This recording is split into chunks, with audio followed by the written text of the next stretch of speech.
100%. Anyway, you get a free chef's hat, which is nice. Well, it's the vacuum bag, but I won't be using that. So,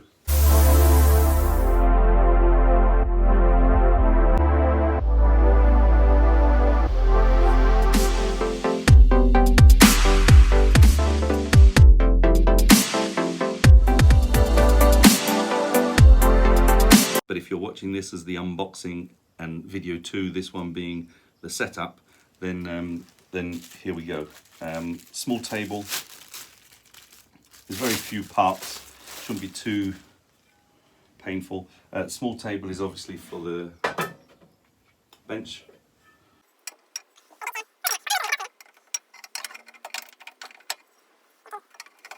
Look at that in a second.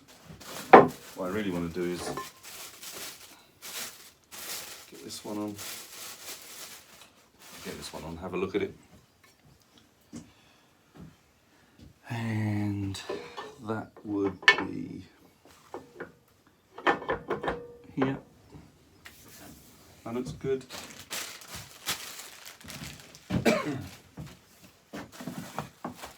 So the only other pieces we have is this small collection here of wing nut type things. Allen key, 3 washers, so 1, 2, 3, and the washers. Flex, the old screw we don't need, the old disc we don't need. I've showed you that several times, but I just can't believe how warped it is. Don't know if you can really get that, but it's absolutely like 1/4 of an inch difference. And then we have the extraction bag of goodies and the mitre gauge. So back to the paperwork. As you'll have noticed if you saw the drill press unboxing, assembly and trial, the manual with that was pretty disastrous. But we got there in the end. Carefully unpack and check. Done. Attach the disc work table using 2 locking handles and washers. We're just going to pop that on there.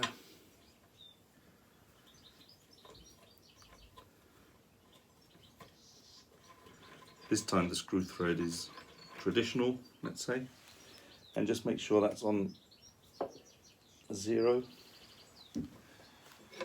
And then, of course, we're going to need to make sure that the gap between the table and the disc is the same all the way across.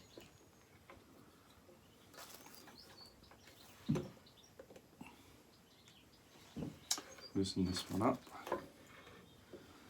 It's better.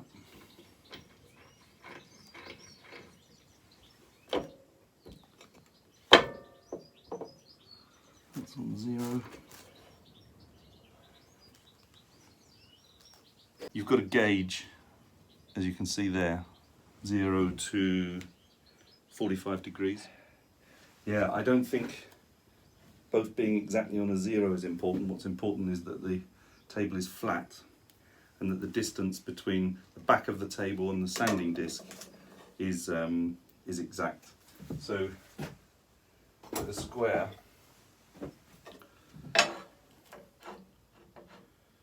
we can check that it's square.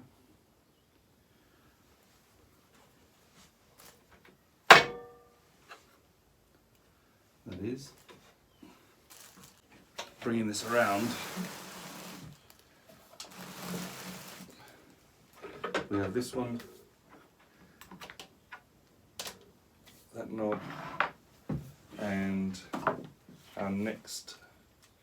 Ensure the gap between the disc and the rear edge of the work table is a maximum of 1.6 millimeters. So I can tell that's even less, so that's okay. Using a set square, done. If necessary, adjust the red index pointer to, okay. So, as I was saying, the red index pointer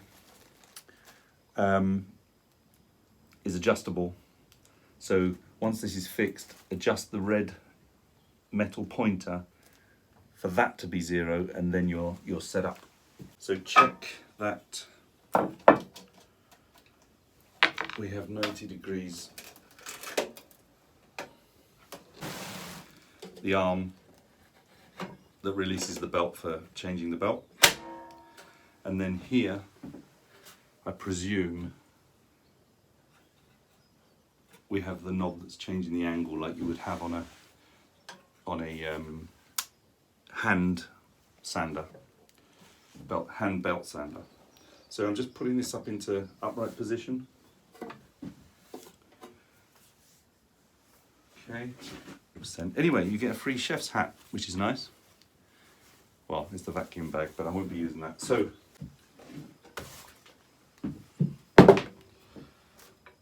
it might well be that the belt locking screw is this one that it's talking about. In any case, on with the washer. The belt should be like this, I would imagine.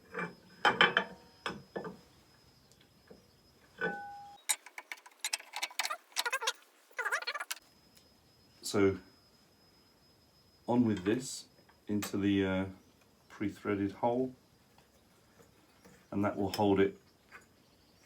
I guess it would be better if, like the disc, it had another one here to make sure that was straight, but it does look nowhere near square.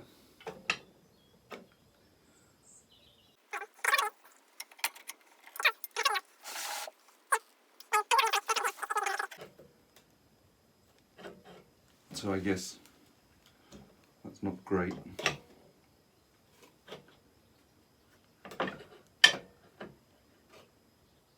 There we go.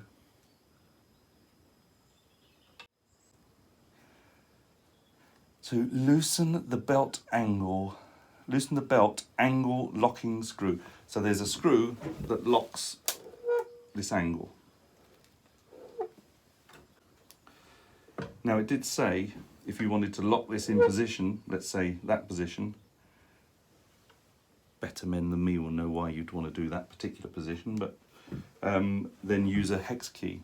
So it's either going to be this one, although I think that bolts the blue part to the white part, or this one is probably more likely. So hex key it is if we want to lock that in position. I'm not going to do that now because this was already loose enough to work on. So dust collection should be amusing.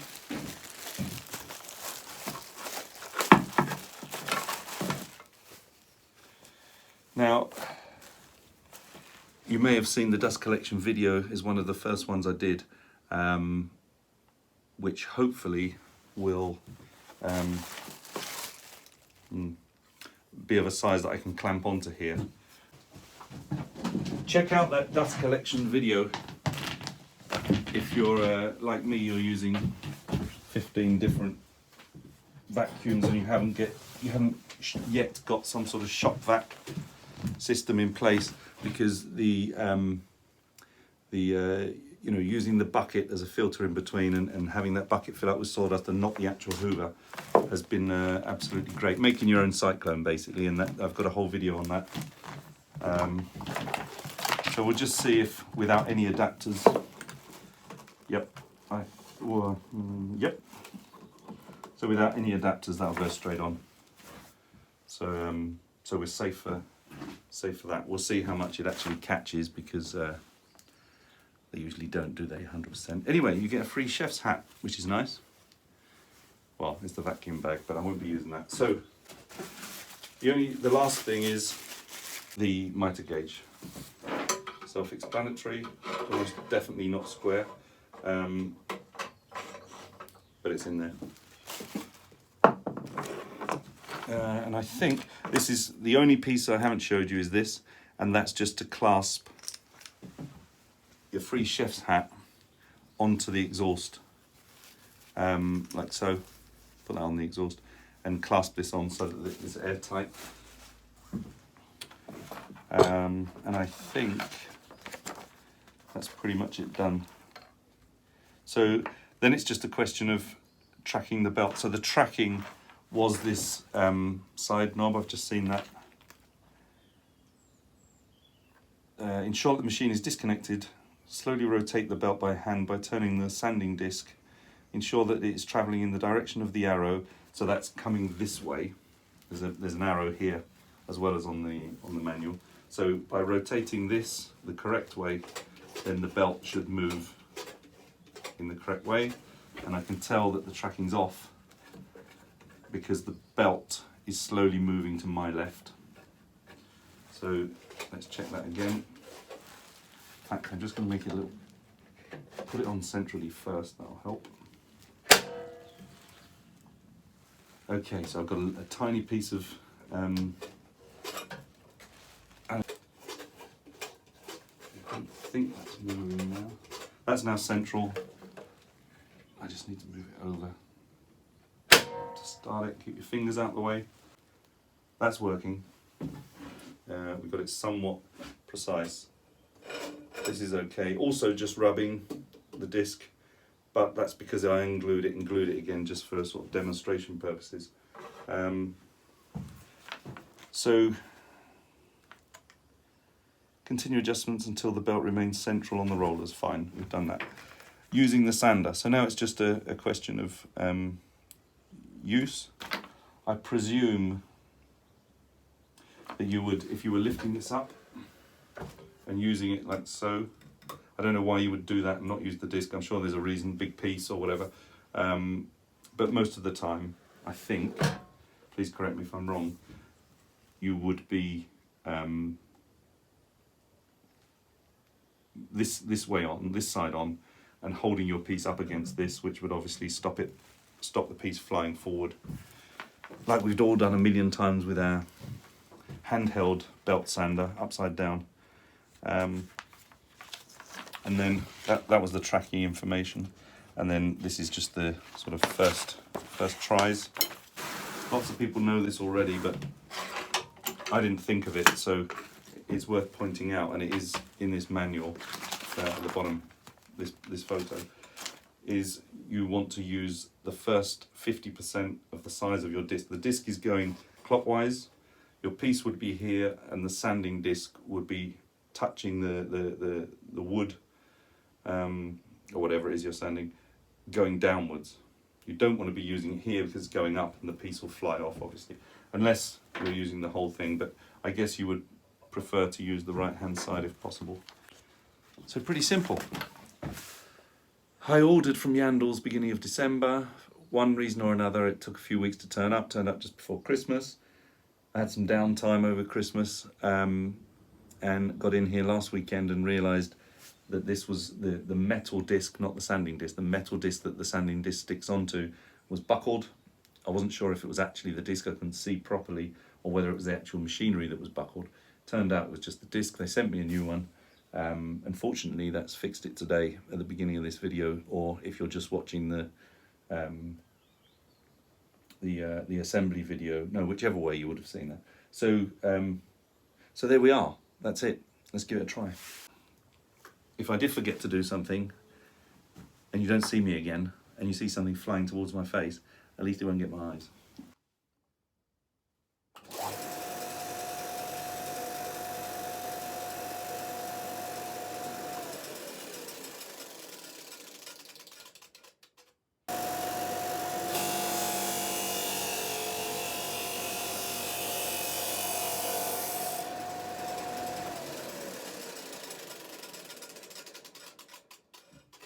That's definitely tracked properly, that hasn't moved. You definitely need a respirator, because I don't know whether you saw that on camera, but that 100% definitely was blowing up in my face. But there we go, first use. Obviously, you know, that was just random, but both corners were exactly the same just now. So clearly, even the broken disc is usable. So that seems to be working.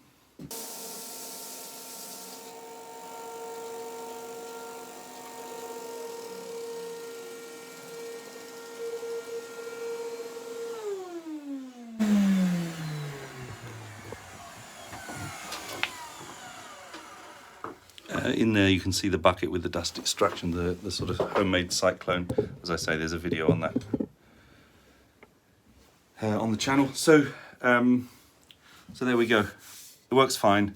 As you saw, even with dust extraction, there's quite a lot of surface dust, which is normal, of course. There's not, you know, this is where the piece is, this is where the belt is. I'm sure there's quite a lot going through the back, but there's, of course, there's going to be dust flying around, flying around anyway. So I think we got that sorted, which means we can move on to other stuff. So that was assembly and first trial, as well as how to change the disc. I don't know whether I'll leave that on one video or split them into two. But now I need to order some sanding discs and get some back stock. So, well guys, you could be forgiven for thinking that the Charnwood BD 48 unboxing and assembly was over, but no. I said that I had to stick this on just to test it. I was going to take it off and buy some more sanding discs. So I thought I'd throw away the box now I'd fixed everything. So I took the polystyrene out of the box to break it up. And under the polystyrene, the lower section of polystyrene in the box, would you believe, was a packet. And in the packet were some spare discs, the Velcro that you're supposed to stick onto the disc so that you can stick your sanding discs on it, even though the original one was glued on, and an explanation. So why would that be under the polystyrene, the lower polystyrene, under the machine in the box? It wouldn't, but it was. So I think my one might have been returned for having a faulty disc, resold, and everything chucked back in the box, because there's no way you would think it would come from the manufacturer's. Bent maybe, or the disc being bent, that is, but not with the discs under the polystyrene, between the polystyrene and the bottom of the carton. So that's weird, but anyway, the saga continues. So I believe if we undo these two,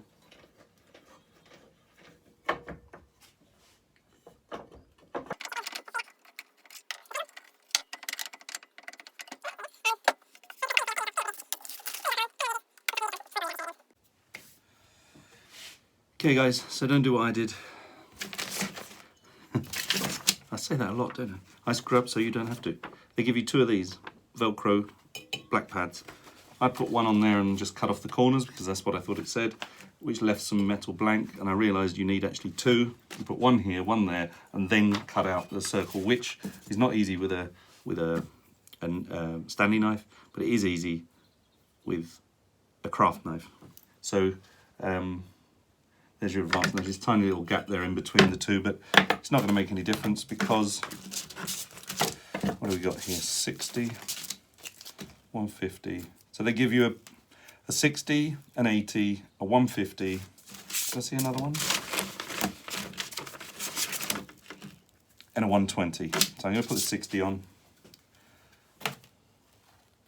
It's an 80 that they give you stuck on the thing. Works a treat, he says.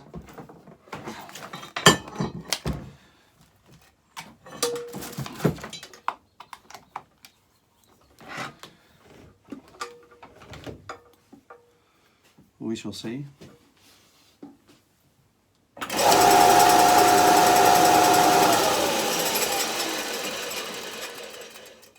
Yep, that works. So basically, now it's fixed, and this is what was stuck on it. Totally different style to this. These are the mesh ones, more modern ones that I found under the polystyrene in the box. So lesson learned, check the box, read the manual, like we didn't know that and like we're going to do it. So table's going back on, and then we're done. Finally,